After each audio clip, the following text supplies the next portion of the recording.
welcome to Colleen's Kitchen and how to eat vegetables with Colleen Sherman.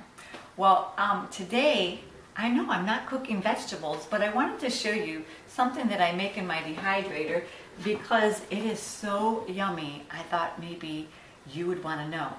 So I'm making my own what I call toast. I don't eat normal bread like per se from the store.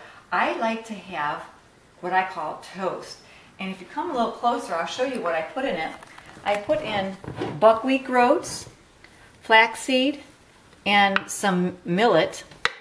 And then I just let it soak overnight. So it's soaking. Actually, I rinsed it off. The buckwheat groats can be a little gummy sometimes. And then I just take 2 cups of the buckwheat groats, 2 cups of the flaxseed, and then I just kind of like stir in how much I need of the millet. And then I just stir it around. Sometimes I add honey, other times I make it plain. And I take a scoop of it. This time I'm making it plain. And then just spread it around about this then. And what I'll do is I'm going to dehydrate this. It takes usually overnight and a couple hours in the morning. And then my toast is ready. And I'll show you what it looks like then. I'm also going to show you some cookies, but I'll get finished with making my first batch of toast, and then I'll show you some of my cookies too. All right, be back in a moment. Okay, I said I would come back when I was ready to make a chocolate chip cookies. I'm going to make these chocolate chip cookies. I just took some of the flaxseed and the rest of the buckwheat groats that I had, and now I'm just going to add, I know that people cannot stand this, but I never measure things. I just go by looks. I'm going to take about that much of cacao powder, and then I'm going to take a little bit of agave, probably about half a cup maybe. And then of course, the thing that makes it the best is the Nestle's dark chocolate, my favorite. Put that in there. I'm just going to put the other half the bag, and it's not cooperating. There we go.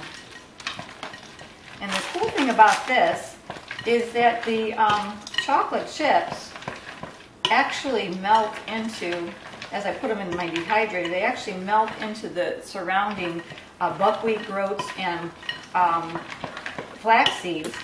And then I put them in the refrigerator so that you have this melted chocolate throughout the flaxseed and the buckwheat groats. And then when you eat it, it's just like so like nice and cold, and it's like the whole thing is chocolate. Now I'm looking at the site of this, and I can tell that I don't have enough of this cacao powder because I like them to be a little bit darker, so I added just a little bit more.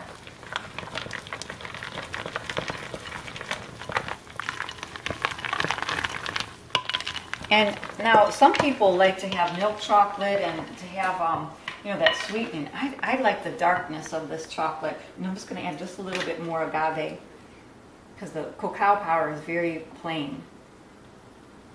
And remember, I'll have the chocolate also melting into the area, into the surrounding buckwheat groats and flax seeds. Now you might say, well, why do you use flax seeds and buckwheat groats? Well, buckwheat groats and flaxseed are like whole grains. Flaxseed supposedly has omega-3 fatty acids, which are supposed to be good for us. But what I want to do is I want to have a cookie that's good for me. I mean, I guess I'm going to want to have a little bit of chocolate or cookie here now and then. And this is kind of like my compromise. I'm able to have my chocolate chip cookies without having processed flour, without having sugar, and without having saturated fats or hydrogenated fat in my cookies. So this actually turns out pretty crunchy. Again, tomorrow morning, I will show you what the results look like. See you tomorrow. Hey, welcome back. Remember I was going to show you about the toast? I wanted to show you the different kinds of things that I make in my dehydrator. This isn't at all the exhaustive version, but these are the things that I have on hand that I already made. Come on a little closer, I'll show you. This is called our toast, and it has a whole bunch of buckwheat groats, flaxseed, and some millet. And what I usually do is I put a little bit of peanut butter on this, maybe a little bit of honey, and this is my toast for the morning. It doesn't have any taste to it on its own. I mean, it has just kind of like a grain taste to it.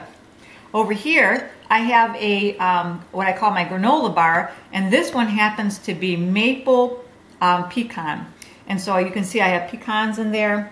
This one has more oat groats, still buckwheat groats. I think I have millet in there, and of course the flaxseed. The flaxseed is what holds it all together, and so this would be eaten all by itself. It has a sweetness to it. Again, I believe this was maple syrup with pecans and all the different sprouted grains. Then here I have a savory flaxseed cracker, just brown and gold flaxseed, and in that I put the Bragg's. Sometimes I make tomato and the tomato kind of pizza sauce one. Sometimes I just make them celery salt. So it's all different flavors. Now I know you guys are focusing on these. These are my cookies. Yummy! And here you can see they have the chocolate. This one are buckwheat groats, chocolate chips, cacao, agave, and some flaxseed. And then I make them as a cookie. And these actually have a nice texture to them. All right, I said I would be back to show you how these things turned out, and I wanted to give you a little bit of a tour of other things that I had made. Enjoy.